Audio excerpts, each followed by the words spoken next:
Hi guys, and welcome back to Car Focused. It's a bit of a miserable day today, a bit of a miserable morning. It's raining.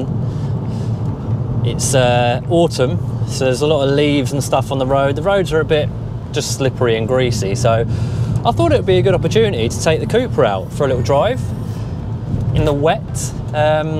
Obviously it's a high-powered front-wheel drive car. We have got an electronic limited slip differential, but I thought I'd do it because I get a lot of people saying on Instagram and on my videos that I've done about this car that I should remap it. Now, a stage 1 remap allegedly will take this up to around 360 horsepower, 370 horsepower maybe, which will make this car pretty savage because in standard form, it's very quick, and I was surprised when I bought the car how quick it was. Now, it's all well and good doing that when it's dry outside. When it is dry, this car is more than capable. It puts pretty much all of the power down, handles really well, and I have no complaints whatsoever. But when it gets wet, which it is 90% of the time through the winter in England, it's a different ball game. Now, this car in the wet turns into a bit of a handful. Now, it's trying to put 300 horses down through the front wheels, and the power delivery is pretty quick as well. There's not really kind of much lag in torque or turbo in the lower revs, so when you do put your foot down, it does get up and go. And when it's wet, that does result in wheel spin, and you do have to kind of manhandle this thing to get it to go where you want it to go. Let's have a look here.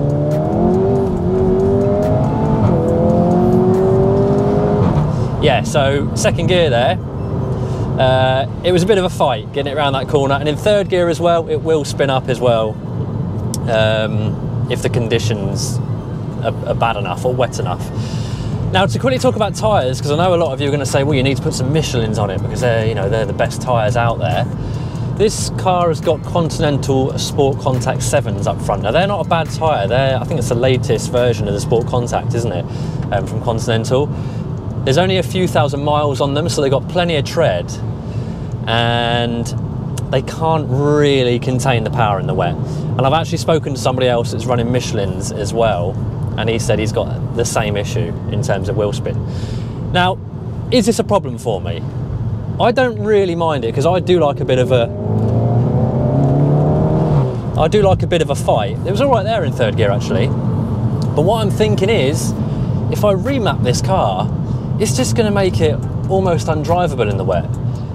Like, I'm not going to be able to put my foot down in the wet without it spinning up, and it's definitely going to be spinning up in third gear with a remap. Maybe some of you guys that have done it can chip in and tell me what it's like, but it's making me think I'm going to keep this car standard.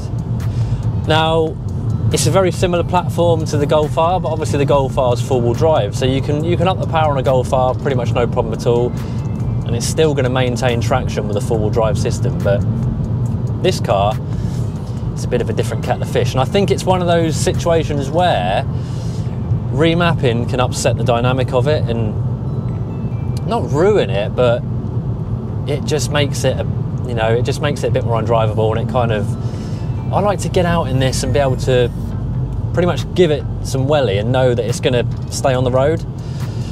So, and at the minute in the wet, it's on the borderline of that. So I'm thinking no remap.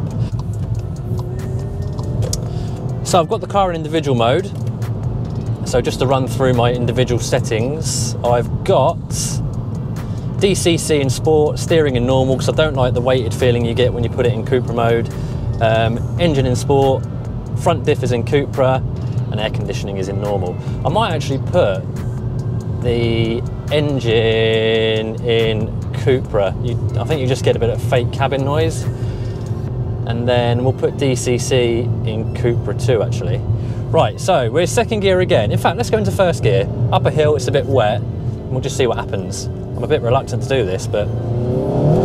oh, some wheel hop. And again in second. Traction control kicking in. I mean, I haven't turned the traction control off, so... but yeah, in first gear, if it's wet, you will get some dirty wheel hop. I think people are changing the dog bone mount, the gearbox mount, to try and reduce that, but that's why I never floor this car in first, because it's pointless. So if I rock up to a set of traffic lights and somebody next to me wants to have a little mess around, I don't even entertain it until I'm rolling, because there's just no point. So actually, when you're actually up to speed, it's not too bad. It is, oh, bit of spin there in third. Again, traction control intervening. So yeah, you've just got to be on your toes. You've got to keep your wits about you. So third gear again. Yeah, so it's okay when you've got a bit of pace about you, but if you're at a lower speed, she's going to break a bit of traction. Yeah. Just a little bit of understeer there as it tries to force itself across the lane. But yeah, guys, I don't want to kind of go on too much about the point I'm trying to make in this video, but that's pretty much it. You put too much power through these cars, ultimately, you're going to kind of upset the dynamic of it. It's going to make the driving experience when it's wet, as I say, which it is 90% of the time in England over the winter, it's going to make it too much of a handful for my liking. So I think with that in mind, I'm going to keep this car as it is. It's a daily driver. It's meant to just do everything for me, and I don't want to be, you know, kind of upsetting the way it handles and drives at the moment, because I'm happy with it. I don't think it needs more power. For a British road, it's plenty quick enough. There are speed cameras everywhere now. There's always somebody trying to catch you out. So yeah, I think I'm just going to leave it, guys. I mean, some of you are probably maybe thinking it might be good for the channel for me to modify it, but it's not all about that. I'm modifying the Focus RS. If you want to see some modifying action, then check out my Focus RS Mark II stuff, because we're taking it to Mountune 375 and we're nearly there, just a couple of mods away. But yeah, I'm excited for that when that's finally finished. Whoa!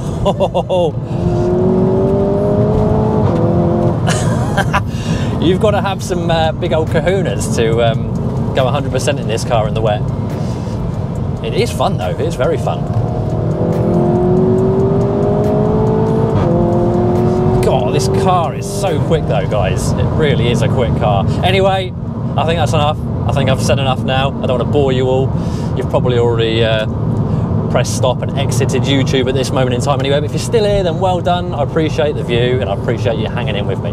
But yeah, guys, that's it. As always, until the next one, take care, and I shall see you soon.